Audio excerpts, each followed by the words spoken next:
Lazy. 3 words. Pretty boy 2. Loyal. Enigmatic. Is dedicated. He is a completely dedicated man. Petal. Ambitious. Unique, because he's one of a kind. Angry. Definitely angry. Handsome. I probably wouldn't use one word to describe Ben, but he's the sort of guy that when you rock up at your first day of university, open that door to your halls of residence, bit nervous, only 18 years of age, never been away from home, and you walk in and there he is, sat at the kitchen table with a beer in his hand. That is Ben. Bumder, cuz have you met Ben?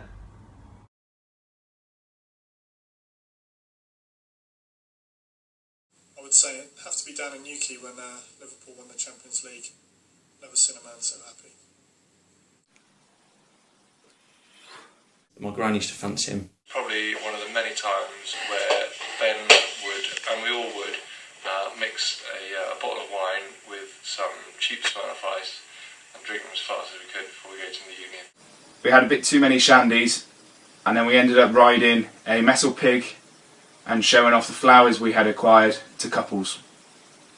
It has to be probably the fact we shared a house in the final year of uni, and also the multiple occasions when I went to Redlands where he would display his genitalia quite often, usually in a helicopter fashion, always exiting the shower. Quite unnerving. My strongest memory of Ben is waking up one morning with him spooning me. Our old belt fights in halls of residence, first year, 2-3 o'clock in the morning after a good night out. Myself, Ben and Ratman would think it a good idea to get down to our boxer shorts for some reason, get the belts out and have a damn good belt fight. Ended up in blood, ended up in belt marks, ended up in the warden coming down at 3 o'clock in the morning, threatening to evict us from the halls of residence. First year of university, where we spent 3 days tucked up in his university hall's room, and we went through 3 boxes of Iceland broken biscuits, and that's probably about 5 kilograms of biscuits. Has to be when I picked Ben up from the train station after he had spent a summer cycling around Europe and the UK with Jez. I think he lost about 2 or 3 stone, looked like a different man. There are lots of memories. I'd say probably chasing me over the Worcester Bridge one evening a few years ago. He stumbled over, face planted on the floor, to take a nice chunk out of his chin. He then proceeded to wash his dirty wound in the River Severn before spending the rest of the evening trying to get into nightclubs around the city with blood all over his shirt.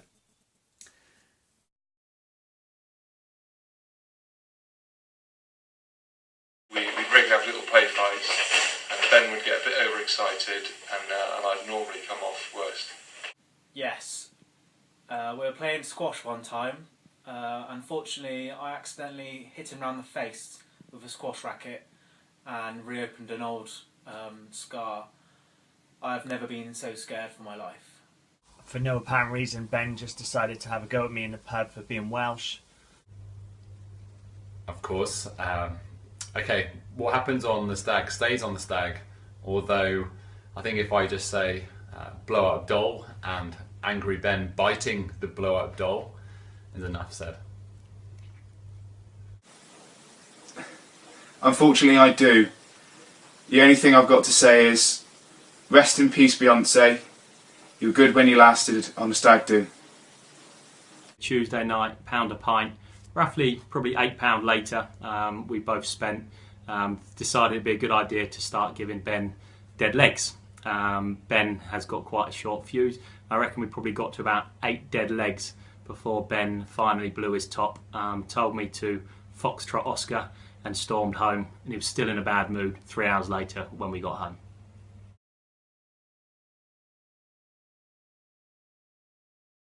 Exercise, drink beer. One word, extreme. His philosophy of exercise is very similar to Ricky Hatton, I think, preparing for a fight. Trains hard, gets in good shape, but then lets it all go. Stop buying sandwiches from the sandwich lady at work. Yeah, I think since he started his new job, which must have been the best part of 3 years ago now, he's been raving about how good it is because he'll be able to run to work. I think he's probably done that once in 3 years, so I think that says it all. They would carry me up and down the stairs as a weight loss routine in the house. I would say Ben's philosophy is similar to that of Mo Farah, one of dedication. People call Ben Matthews Muffin Top Matthews for one reason: the muffin top. Eat cake. Eating deep fried spam for a midnight snack. The fatter you get, the more you've got to lose. He's curvy and he likes it. I didn't realise Ben did exercise, so I cannot comment on that.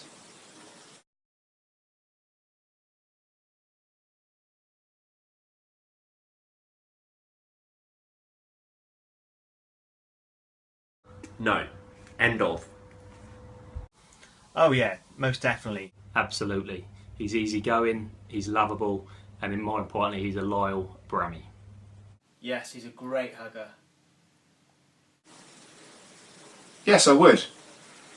He'd be very good at sorting my internet out. Yes, yeah, he's a generous guy, and he's a good listener when he's not playing on his mobile phone and computer games and stuff. And he's good at fixing computers. If you've got a problem with your PC, he's the man to go to. So, absolutely. So he can help with all my DIY and home renovations. I would absolutely love Ben as my son-in-law. Yeah, absolutely. Yeah, he's a top guy, and he's got a heart of gold.